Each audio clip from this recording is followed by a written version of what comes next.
ഓം ശ്രീനാരായണ പരമഗുരവേ നമഃ. സുപ്രഭാതം.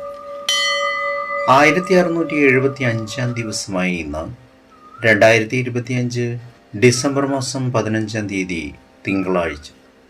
1201 ആണ്ട് വൃശ്ചിക മാസം 29 തീയതി. ഗുരുവചനങ്ങളിലൂടെ നിസ്വാർത്ഥ സേവനത്തിന് എക്കാലവും ഈശ്വരാനുഗ്രഹം ലഭിക്കും. ശ്രീനാരായണ ഗുരുദേവൻ.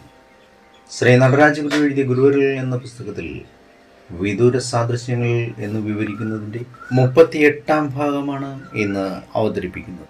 ബൈബിൾ കഥകളിലെ മുൾക്കാടുകൾക്കകത്തുകൂടി ചുവടുറപ്പിച്ച് കുറച്ചൊന്നു നടക്കുവാൻ നമുക്ക് സാധിച്ചാൽ മണലാരണ്യങ്ങളിലൂടെയും മഹാസമുദ്രങ്ങളിലൂടെയും ജ്ഞാനരഹസ്യം അലയടിച്ചെത്തിയതിൻ്റെയും അതിന് സംഭവിച്ചിട്ടുള്ള മൂല്യനവീകരണങ്ങളുടെയും ഒരു ചിത്രം ഭാവനയിൽ വരയ്ക്കാൻ എളുപ്പമാണ്.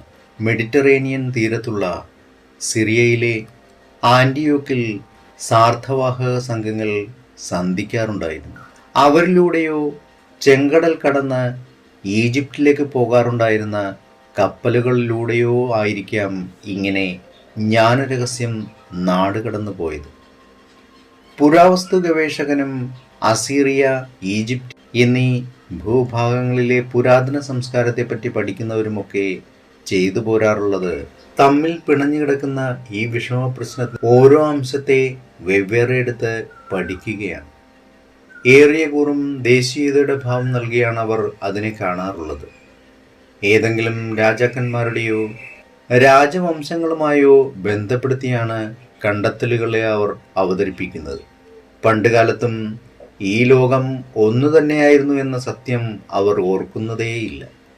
വിശേഷിച്ചും രാജ്യാതിർത്തികളുടെയോ രാജവാഴ്ചകളുടെയോ ബാധ ഏൽക്കാത്ത ജ്ഞാനരഹസ്യത്തിൻ്റെ കാര്യത്തിൽ.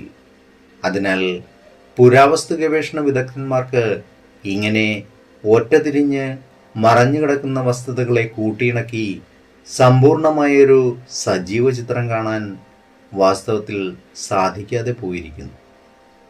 ഏവർക്കും നന്മ നിറഞ്ഞൊരു സുദിനമായിരിക്കട്ടെ എന്ന് ആശംസിച്ചുകൊണ്ട് നിർത്തുന്നു. നന്ദി, നമസ്കാരം. ഗുരുധർമ്മം ജയിക്കട്ടെ.